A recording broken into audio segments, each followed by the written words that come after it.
Hey, what's going on guys, and I'm here today with a review of this Mac 2012 MacBook Air. First, let's take a look at the ports since some of them had been updated. On the left hand side we have MagSafe 2 adapter, which I do have to say I prefer the 90-degree one more, and I do see Apple going back to that in the future. Now because of the Ivy Bridge processor, Macs support USB 3.0, and that's what we can see right there, and as regular headphone jack and a microphone. And one feature that MacBook Airs don't have, as well as actually the new MacBook Pros, they also miss that, is Kensington lock. So if you do need that, you might want to look into that. Now over to the right hand side we have Thunderbolt, USB 3.0 another one, and SD card slot.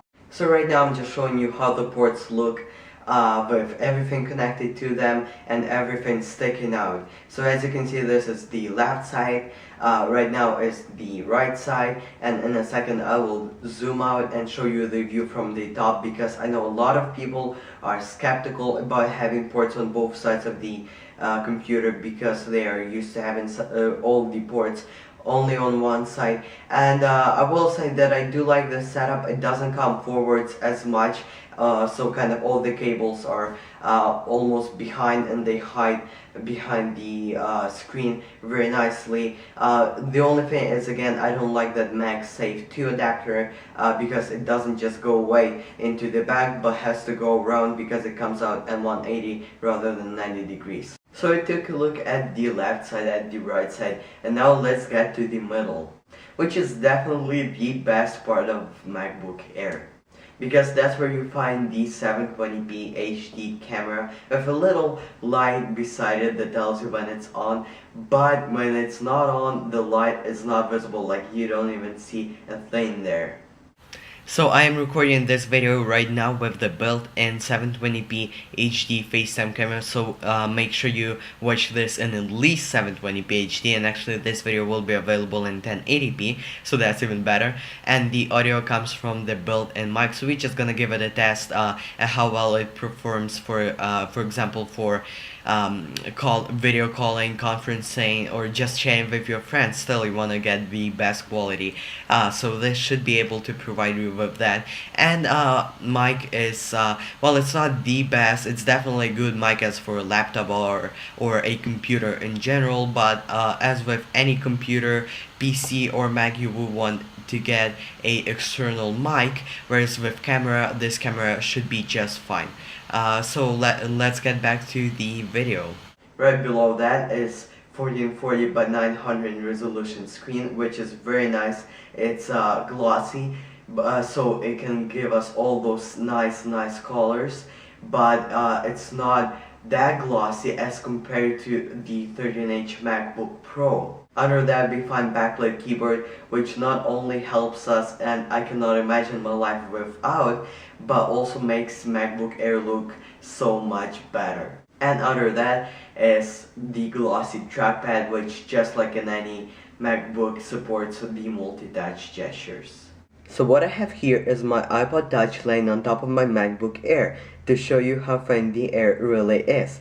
But this is not the only iPod Touch here, because you see both this iPod Touch and this MacBook Air are turned off, and I have another iPod Touch running the stopwatch. So I think you can see where this is going. We're gonna see how long it takes for both of these devices to boot back up. So I'm gonna turn them around, open up MacBook Air, and I'm gonna attempt, the keyboard is attempt, to push 3 buttons with 2 hands. And let's begin. That was as close as I could get.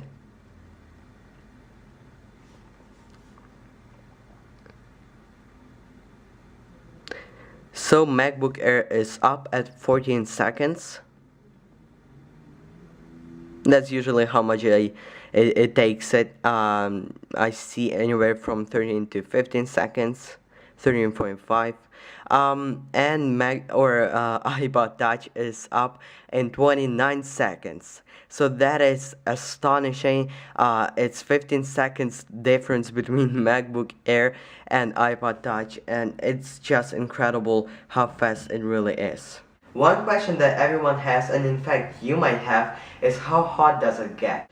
Now I did find it to be very hot closer to the vents, but only in extreme situations, like exporting a 1080p HD video from iMovie, or playing Call of Duty Modern Warfare 4. But both of those cases are not the ones where you're gonna have your MacBook Air on your lap. You're probably gonna be behind a desk. So that concludes it and brings me to the end. Now overall, what do I think about this Mac? Now it's definitely not a must-have update for those of you who own a previous generation MacBook Air. And it's not even a must-have update for those of you who have the second generation MacBook Air and later. But if you still use the first generation MacBook Air, the one with a little flip out door for the USB, you might need to consider upgrading, and this will be a perfect computer to upgrade to. So this looks to be everything I have to say about this machine. It's a great computer. I'm glad I bought it.